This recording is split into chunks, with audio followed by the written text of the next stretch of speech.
Olá, eu sou Elisa do canal Elisa Knits e neste vídeo eu vou falar sobre algumas dúvidas que surgem em relação à posição dos pontos e um pouco sobre método combinado. Este vídeo vai especialmente para Valdelice e para Daiane, que são seguidoras aqui do canal e sempre deixam comentários super legais. E não são só comentários, elas deixam ótimas sugestões. Eu agradeço muito pela gentileza. Na verdade, eu gostaria de ter mais tempo para fazer muitos vídeos, porque ideias e boas sugestões não faltam, mas eu vou tentando na medida do possível, beleza? Então, espero que ajude. Bom, há muitos estilos de tricotar e há também muitos métodos de se tricotar esses estilos. Por exemplo, tricotar no estilo inglês significa que você tanto segura o fio quanto conduz a feitura dos pontos com a sua mão dominante. Então, no meu caso, é com a mão direita. Um adendo interessante: canhotos costumam tricotar de uma maneira que chamamos de mirror, reverse, left to right, backward, ou seja, espelhado, reverso, da esquerda para a direita ou de trás para frente. E esse jeito de tricotar pode ser usado por quem é destro também, obviamente. Basta que você treine e domine a técnica, e é muito legal para quem não gosta de tecer o avesso, porque você pode ir e voltar pela frente do mesmo lado da peça. Você não precisa virar a peça no avesso, basta ir alternando a performance das suas mãos em relação a que está conduzindo, dando apoio e a que está executando os pontos, certo? Mas neste vídeo eu vou falar não sobre estilo de tricotar, mas sobre o método que você utiliza. O estilo de tricotar não altera o resultado da sua peça. Eu já falei um pouco sobre isso num outro vídeo e eu vou deixar aqui linkado no card.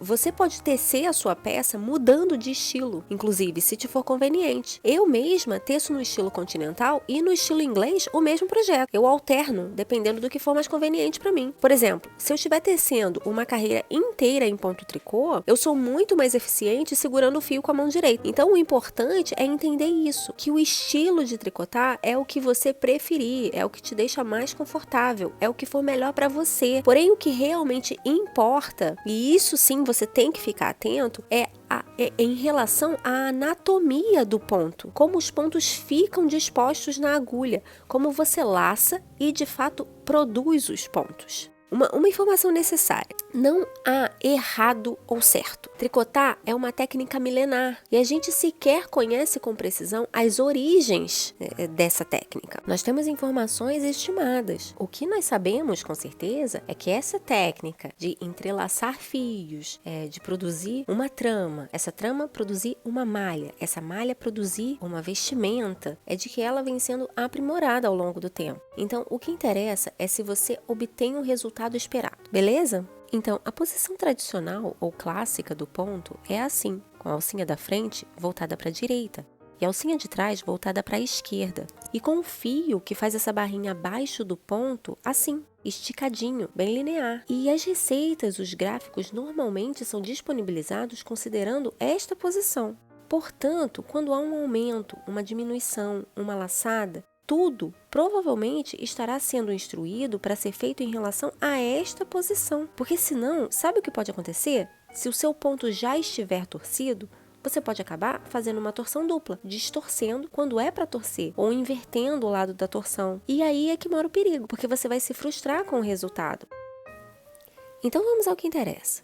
Observe essa amostra que eu fiz dividida em 3 partes. E as 3 partes são, digamos, a mesma coisa.